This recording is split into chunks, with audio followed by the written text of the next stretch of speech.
Kisah kelar. Dan sekarang kita masuk dalam renungan kita hari ini. Renungan kita hari ini terambil dari kitab Yosua pasal yang ke-9 ayat yang ke-24. Saya bacakan buat teman-teman. Jawab mereka kepada Yosua, katanya, sebab telah dikabarkan dengan sungguh-sungguh kepada hamba-hambamu ini, bahwa Tuhan Allahmu memerintahkan kepada Musa hambanya memberikan seluruh negeri ini kepadamu dan memunahkan seluruh penduduk negeri itu dari depan kamu. Maka sangatlah kami takut kehilangan nyawa menghadapi kamu. Itulah sebabnya kami melakukan yang demikian. Nats yang barusan kita baca terambil dari kitab Yosua pasal yang ke-9 dengan judul perikop akal orang Gibeon. Jadi di sini diceritakan bagaimana Yosua akhirnya bertemu dengan Gibeon setelah sebelumnya Yosua diperdaya oleh orang Gibeon, di mana mereka datang berpura-pura menjadi orang yang sangat jauh dengan cara memakai baju yang lapuk-lapuk sehingga mereka berhasil perjanjian persahabatan dengan orang Israel. Padahal jarak mereka itu sangat dekat dengan orang Israel. Mereka seharusnya menjadi bangsa yang dimusnahkan berkaitan dengan tanah perjanjian. Di sini kita melihat bagaimana orang Gibeon dikalahkan orang Israel tanpa peperangan sama sekali. Jadi Gibeon ini sangat unik. Kalau bangsa-bangsa yang lain, orang Israel harus berperang dulu dan resiko dari peperangan memang mereka harus dimusnahkan.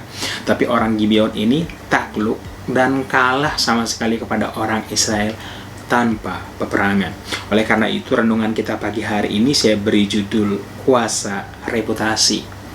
Mengapa orang Gibeon menjadi kalah dan takluk kepada orang Israel tanpa peperangan? Seperti yang nats yang kita baca, di sini orang Gibeon menceritakan bahwa jauh-jauh hari sebelum mereka bertemu dengan orang Israel, mereka telah mendengar bagaimana Tuhan orang Israel menyertai orang Israel, bagaimana Tuhan memimpin orang Israel keluar dari Mesir, menyeberangi Laut Tebrau, mengalahkan Sihon Raja orang Amori, mengalahkan Og Raja Basan, menyeberangi Sungai Yordan dengan kuat kuasa Tuhan, mengalahkan Yeriko, dan memunahkan Ai. Sehingga kabar tentang kebesaran Tuhan ini membuat orang Gibeon kecut dan tawar hati sehingga kalah duluan sebelum berperang. Jadi yang kita bisa lihat di sini adalah orang Gibeon kalah kepada reputasi yang dimiliki oleh orang Israel. Tetapi reputasi ini bukan kekuatan Israel semata-mata, tapi kekuatan Tuhan yang menyertai orang Israel.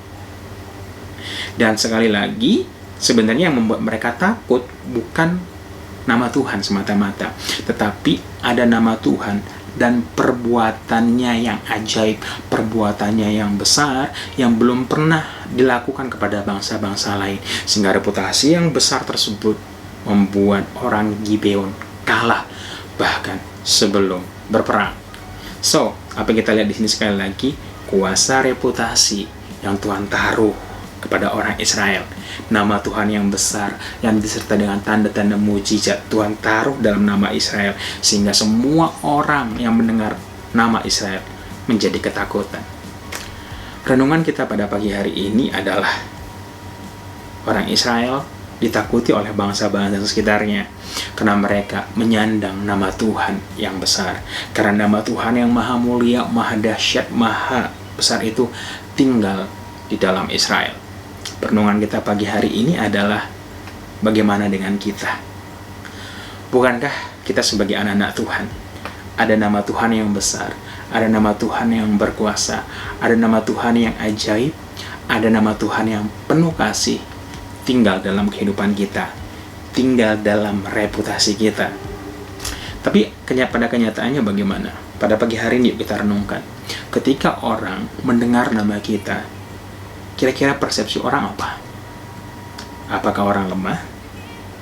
Orang ribet? Karakternya buruk? Nggak bisa dipercaya? Atau orang yang berdedikasi? Orang yang penuh kasih? Orang yang berprestasi? Ini menjadi renungan buat kita. Karena ketika kita menjadi Kristen atau orang percaya, berkat yang diterima, berkat yang menyertai suku Israel harusnya juga menyertai kehidupan kita. Karena sekali lagi, Tuhan yang sama adalah Tuhan kita. Dan kuasa Tuhan dari dulu, sekarang, sampai selamanya tidak pernah berubah. Dan ini menjadi perenungan buat kita semua. Apa kata orang? Apa persepsi orang ketika orang mendengar nama kita? Saya tidak tahu, teman-teman, bagaimana. Tetapi pada pagi hari ini yang kita bisa pelajari bersama-sama adalah kita harus seperti orang Israel. Seharusnya, kemanapun kita pergi, dengan siapapun kita bertemu, harusnya reputasi kita adalah orang yang penuh kasih, orang yang berdedikasi, orang yang penuh kuasa, orang yang penuh prestasi. Tapi sekali lagi semuanya bukan kepentingan nama kita, tapi demi kepentingan nama Tuhan. Oleh karena itu, apa yang kita lakukan supaya keberhasilan Israel, reputasi yang dimiliki oleh Israel, berkat penyertaan yang Tuhan beri kepada orang Israel tinggal dalam hidup kita. Sekali lagi, I know, mungkin kedengarannya klasik, tapi itulah yang harus terjadi dalam hidup kita. Kita melihat bagaimana orang Israel dengan setia, tekun melakukan apa yang Tuhan mau. Dan sekali lagi, orang Israel tidak selamanya mulus. Masalah bagaimana mereka kalah di Ai karena dosa perbuatan Akan.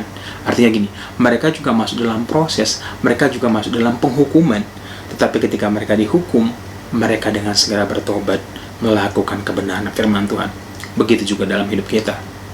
Harusnya kita menjadi seperti orang Israel, dengar-dengaran kepada Tuhan, ikuti kebenaran firman-Nya. Oleh karena itu, baca firman itu penting banget. Karena begini loh, bagaimana kita hidup benar kalau kita tidak baca kebenaran firman Tuhan, kalau kita nggak dengar apa yang Tuhan ingin katakan dalam hidup kita. Betul sekali, sebagai manusia, mungkin kita akan seperti orang Israel. Ada Akan, ya kan? Ada dosa-dosa Yeriko dalam hidup kita. Tapi setiap kali kita jatuh dalam dosa, kita harus meresponinya dengan benar, kita minta ampun kepada Tuhan, dan kita memperbaikinya. Sehingga berkat yang kemarin diterima, ribuan tahun lalu diterima oleh orang Israel, kebesaran Tuhan, kasih Tuhan, kedahsyatan Tuhan yang menyertai orang Israel, seharusnya juga menyertai hidup kita. So guys, itulah dia renungan kita buat hari ini. Sampai ketemu besok di renungan kita episode yang ke-66. Tetap semangat baca Alkitabnya dan mari miliki reputasi kebesaran Tuhan dalam hidup kita. God bless you guys.